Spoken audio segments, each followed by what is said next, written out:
Good morning, class. So this is our first session of solid mechanics. So basically this subject is an advancement of mechanics. What is engineering mechanics? This is an advancement of that subject.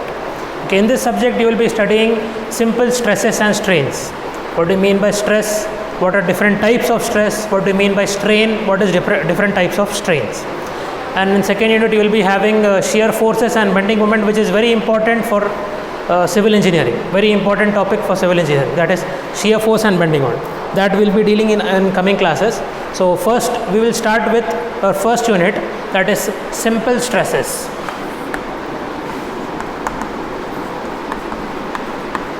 Simple stresses and strains. Okay, simple stresses and strain. Suppose you have a body like this which is resting on a ground, on a fixed ground. Okay, suppose you apply load from top. Okay, suppose I am pressing this body. What will happen?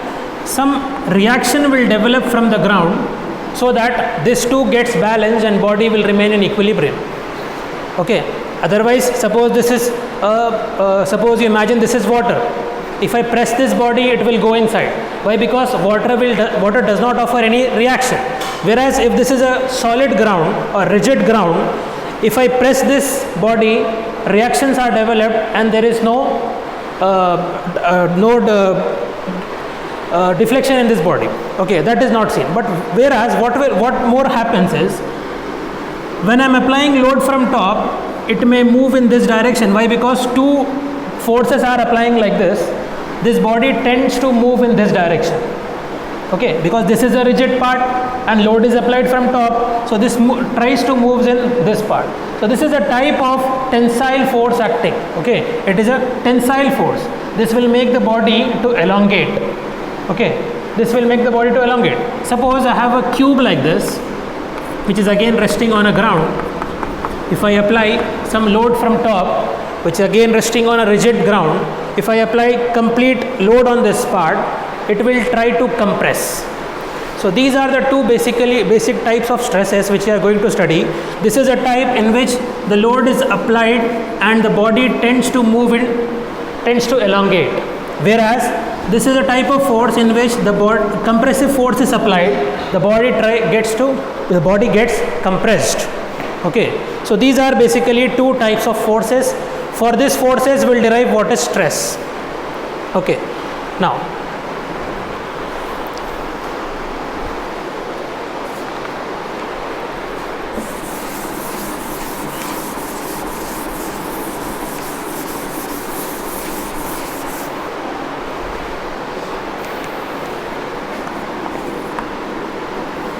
there are two types of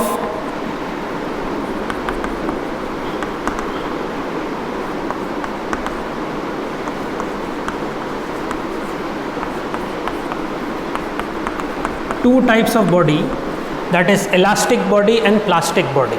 Okay, one is called as elastic, one is called as plastic body. Suppose you see a rubber band. Okay, you see a rubber band. If I apply some force, this will elongate, it will get extended, right? It can expand up to a certain limit. Okay, then if I remove the load, what will happen to its shape? It regains the shape again. Okay, so it is a type of elastic body. Applying the force, it elongates. When I remove the force, it comes back to its original shape. Okay, that is called as elastic body. Suppose the same rubber band, if I break into two pieces, if I remove the load, will it regain the shape? No. Okay, so elastic body is a body in which you apply force, on removing force it will regain its own shape. Whereas a plastic body, it does not regains back its original shape. Okay, once it is elongated permanently. Okay, so these are two types of bodies. Okay,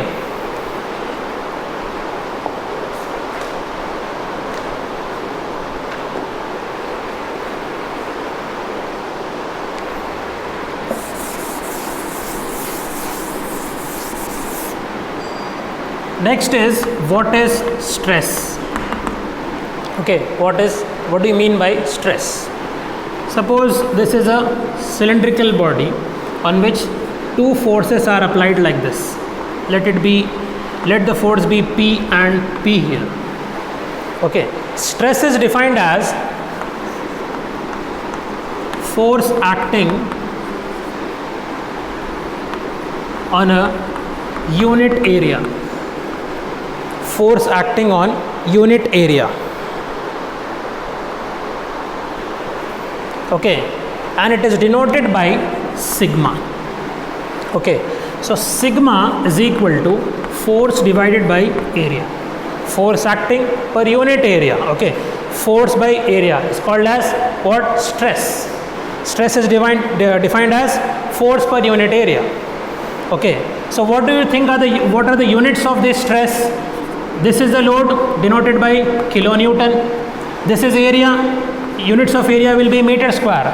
So it will be kilonewton per meter square or Newton per millimeter square. SI units will be Newton per millimeter square. This is what is stress. Okay. Now you have two types of stresses, that is tensile stress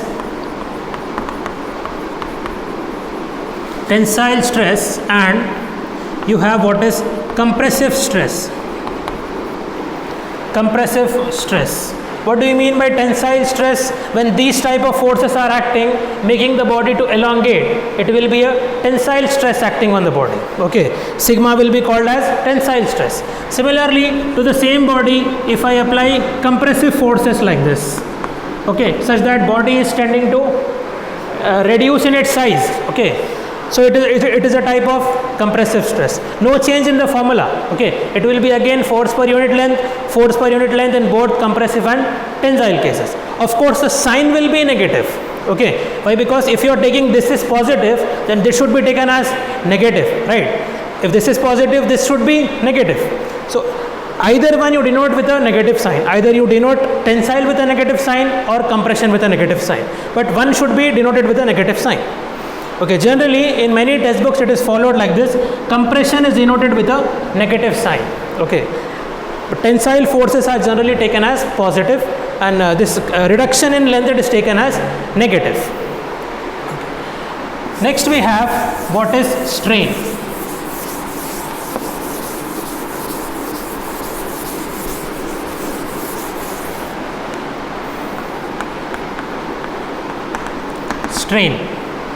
Strain, it is defined as ratio of change in length to the original length.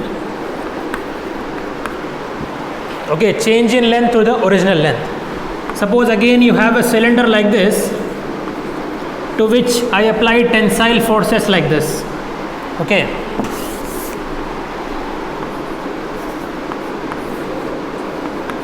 suppose it is a rectangular body on which I am applying tensile forces, such that suppose force is only in one direction, this side it is rigid, it is fixed, and I am applying tensile force. Reaction will be developed in opposite direction to take it in equilibrium, right? Now what will happen? This will tend to elongate like this.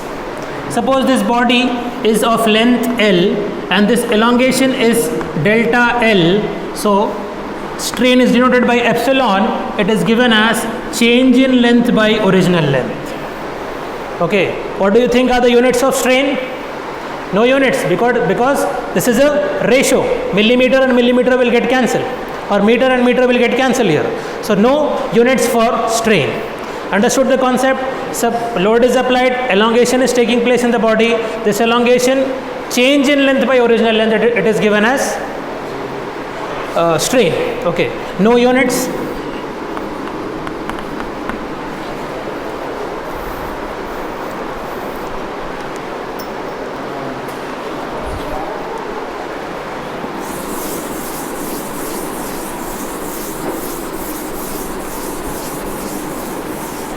Now again, based on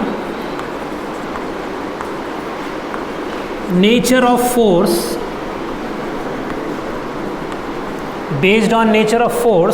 The stresses are further classified as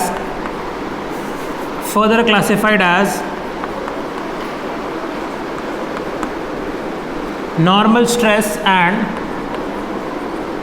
shear stress. Normal stress and shear stress. What do you mean by a normal force? What do you mean by a shear force? What is the difference is, suppose you have a body like this which is resting on ground. If I apply a force perpendicular to the axis of the body, okay, this is the axis of body. If I apply a force perpendicular to the axis of the body, this is called as normal force, and the stress developed due to is called as normal stress. Okay, suppose if I apply force parallel to the axis of the body, okay, this is the axis of the body, and if I apply force like this such that the body is deforming in this manner, okay, this is called as shear. Shear means, see here, this duster is resting on my hand. If I apply force like this, which is not parallel to the axis of the member, if I apply like this, this is called as a type of shear force, in which the body will not deform, it will distort, the shape will change. Okay, so this type of force is called as shear force, and this type of stress is called as shear stress. Okay, now further, this normal stress is classified into two, again, tensile and compressive. Okay, both these tensile and compressive forces, these are normal to the axis. Okay, this is the axis of member.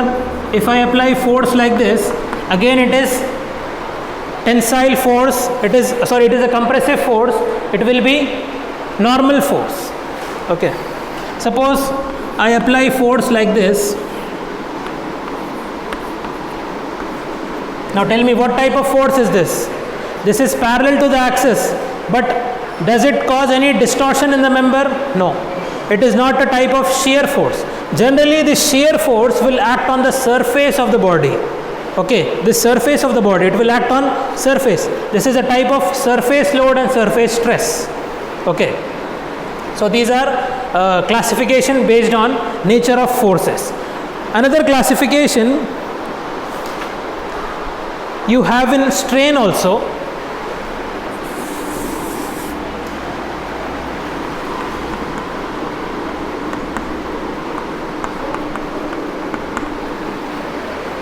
Okay, based on nature of forces, you have classification similarly for strain, normal strain and shear strain. It is further classified into tensile strain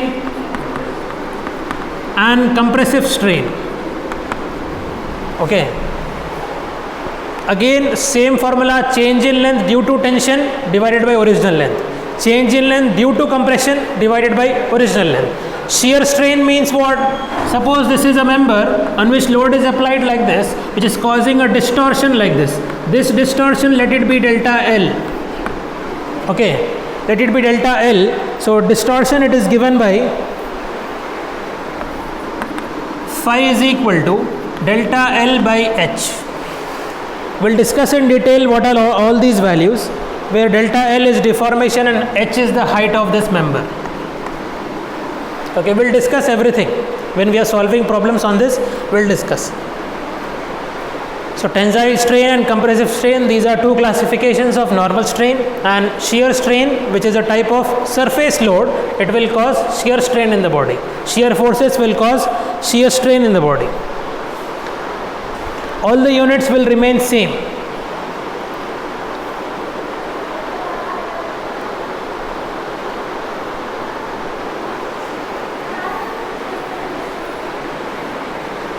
Okay, units will remain same.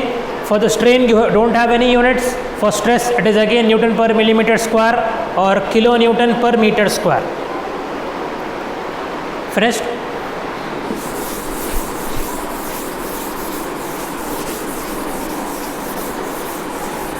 Next we have is volumetric strain.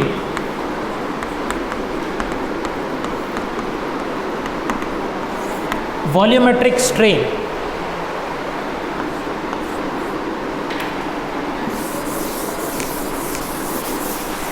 it is denoted by, this is given as ratio of change in volume to the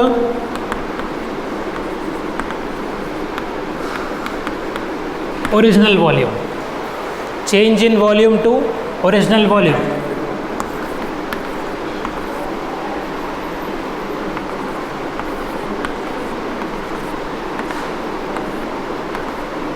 Suppose you have a body cube like this, which is having some volume. If I apply tensile forces or compressive forces in all direction, now the body is compressed like this. Okay, compressed in all directions. So this is given by delta V by capital V, change in volume by original volume. This is also given as epsilon V, volumetric strain.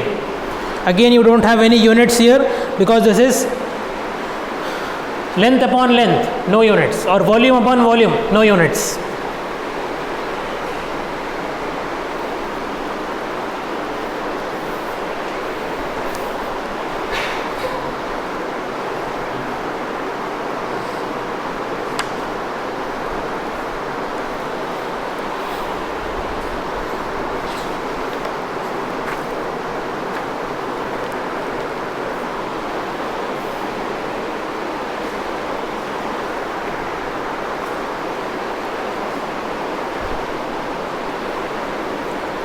Finished?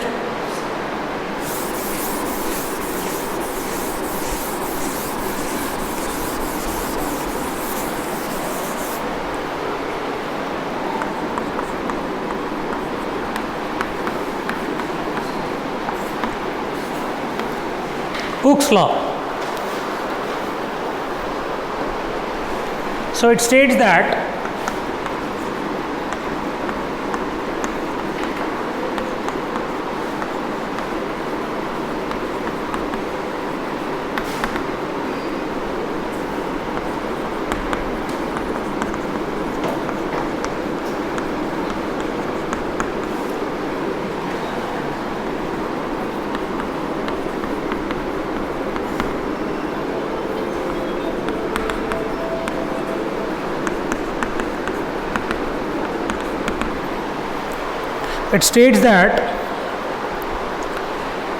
in an elastic body, stress is directly proportional to strain within elastic limit.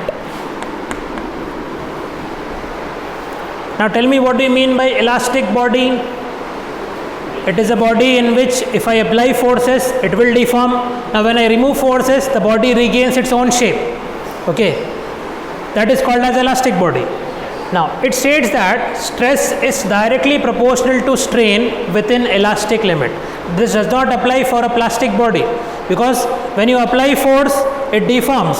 Removing force, it will not regain its own shape.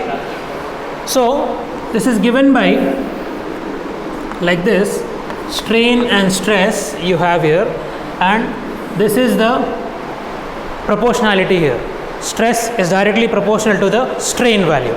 So it is called as Hooke's law. Stress is directly proportional to strain, or stress is equal to E multiplied by strain. What this is E called as? Capital E. You have studied this, right?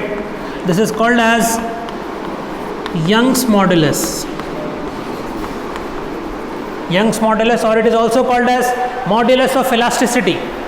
Elasticity modulus, Young's modulus, modulus of elasticity, all means the same, which is capital E. For different material, you have different values of Young's modulus. Okay, suppose you can take a steel bar. Okay, if you take a steel bar like this, and if you apply tensile forces on this, okay, for every value of stress, I'll record what is the corresponding strain. And if I draw this figure, I can get what is Young's modulus for steel. Okay, at every point I can get what is Young's modulus of steel if I pull a bar in tension like this. Okay, steel bar I am pulling in tension. So what is happening? stress is developed, and what is the steel? Steel, it is an elastic material, right? If I apply force, it will deform.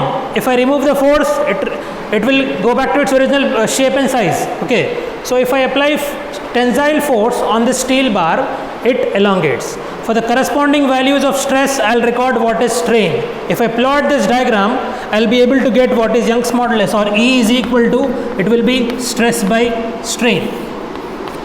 Stress by strain. Okay, so this is what is Hooke's law.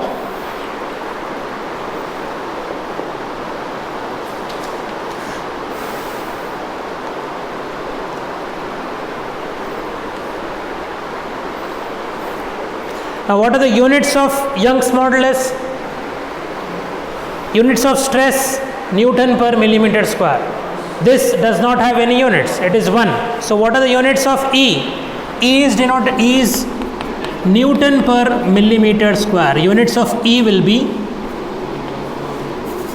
don't get confused in epsilon and E. This epsilon is strain, this is Young's modulus, capital E.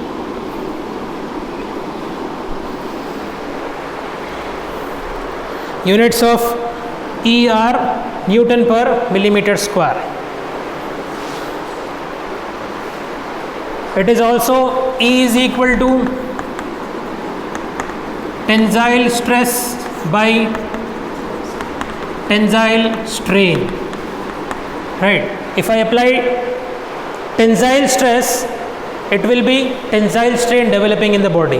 So tensile stress to tensile strain will give me Young's modulus of Young's modulus in tension.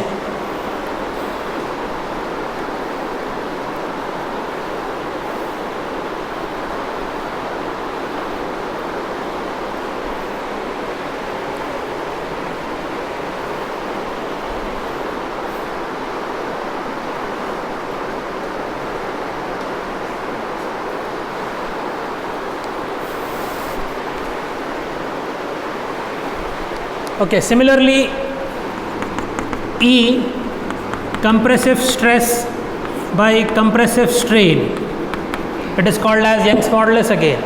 Now, when you have shear stress to shear strain,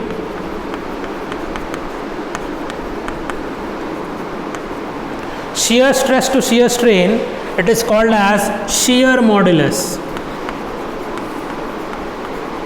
Shear modulus or modulus of rigidity.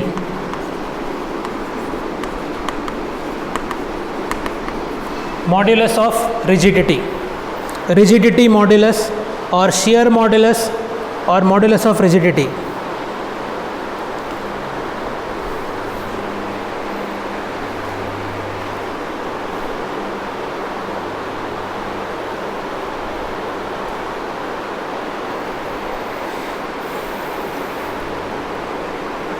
Ratio of shear stress to shear strain, it is called as, always you should write this within elastic limit. All these are within elastic limit only. Okay, what do you mean by elastic limit? This is called as elastic limit. This complete region, it is called as elastic limit, in which the stress is proportional to strain. Okay, after this, suppose the curve goes this way, this is not elastic limit now. Okay, elastic limit means stress is proportional to strain. This is only elastic limit, and in this region only the Hooke's law is satisfied. Okay.